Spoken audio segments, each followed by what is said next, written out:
역사의 뒤뜰 14번째 시간입니다. 고려시대 가장 훌륭했던 임금은 누구일까? 제4대 왕인 광종입니다.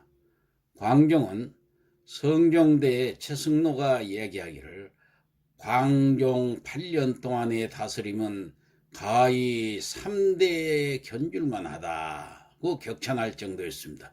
여기서 3대랄 같으면은 중국의 하은주 3대를 가리킵니다. 즉 하나라, 은나라, 주나라, 이때가 가장 태평성대였던 것입니다. 자, 광종은 제2 기간이 949년에서부터 975년까지 약 26년 정도 됩니다. 이름은 왕소고 자는 일화, 아버지는 태조 왕건이고 어머니는 신명 순성왕 태후 유씨입니다. 정종의 그 친동생으로 그의 선의를 받아 왕이 되었고, 정종이 죽은 뒤에 바로 이제 왕위를 받았죠. 비로는 대목왕의 황보씨와 경하궁 부인 임씨가 있습니다. 자, 황보씨는 태조 딸인데도 어머니 성씨를 따른, 당시에 그 여성들은 어머니 성씨를 따랐어요, 고려시대. 그래서 여성들의 외가성이 황보씨였기 때문에 황보가 됐는데, 이런 관습에 의해서 황보씨가 이제 첫째 왕후가 되었는데, 그런데 이 첫째 왕후인 이 황보씨, 대목 왕후는 광종에게 있어서는 이복누이에 해당되는 인물입니다. 그러니까 태조의 그 손녀되니까, 자기는 손자가 되죠. 그러니까 사촌가이죠. 또 경화궁 부인 역시 이복형인 고려 제2대 해종의 딸이니까, 형의 딸이니까 광종의 조카가 되는 거죠. 이 아주 근친혼이죠. 고려시대는 이 왕족 간에 특히 이런 종례혼이라고 그래야죠. 근친혼을 한 거죠. 그러니까 누이 동생이 첫째 부인이고 친조카가 둘째 부인이 된 것입니다. 조선시대만 해도 참 경악할 노릇이죠. 따라서 이들의 혼인관계는 고려 왕실에서 처음으로 나타난 근친혼이라고 할 수 있습니다. 이런 윤리관계하고는 상관없이 광종은 아주 훌륭한 왕으로 평가를 받고 있습니다. 광종은 왕권 강화를 위해서 끈기 있고 아주 정력적으로 노력을 해서 큰 성과를 거둔 왕이었습니다. 광종의 치세는 즉위년에서부터 7년, 또 7년에서부터 11년, 11년부터 26년 동안의 그 세 시기로 나눌 수가 있어요. 자, 첫째 시기 먼저 살펴볼까요? 첫째 시기에는 왕권 강화와 관련된 정책은 시행하지 않았어요. 이에 따라서 국내 정세는 평온한 상태를 유지할 수 있었죠. 또한 중국 왕조와도 아주 밀접한 외교 관계를 맺었습니다.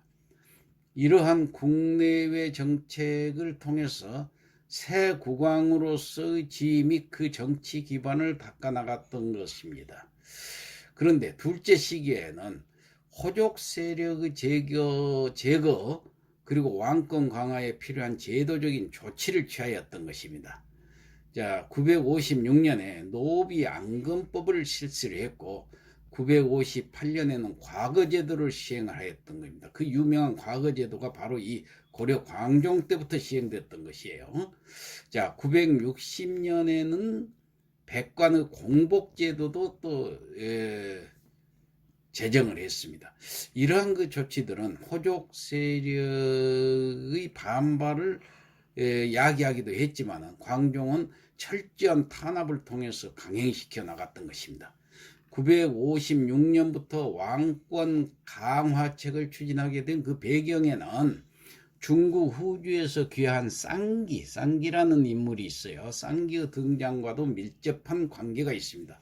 쌍기는 후주에서 왕권 강화책을 추진한 적이 있는데, 이를 광종에게 제시함으로써 고려 사회에서도 왕권 강화를 실현하고자 했던 것으로 보입니다. 이 쌍기를 중용한 해에 노비 앙금법을 세운 것도 이와 같은 맥락에서 이해할 수가 있습니다.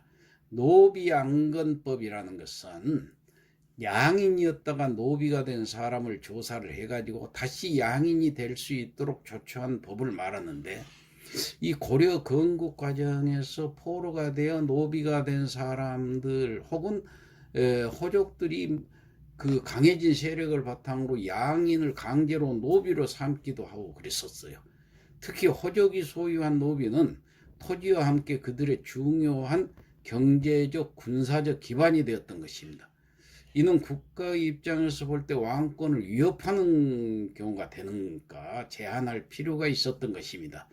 광종은 왕권을 강화하기 위해서 노비 앙금법을 실시함으로써 양인이었다가 노비가 된 자들의 신분을 되찾아 주었던 것입니다.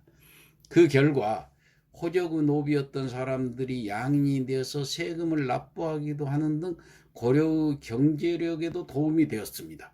한편 호족의 사병으로도 이용되던 노비의 수가 감소되어서 호족의 힘이 약해졌기 때문에 이는 곧 왕권이 강화될 수밖에 없었던 것입니다. 자, 마지막 셋째 시기에 이르면은 왕권 강화책에 반발하거나 장애가 되는 호족 세력에 대한 과감한 숙청을 단행하였던 것입니다.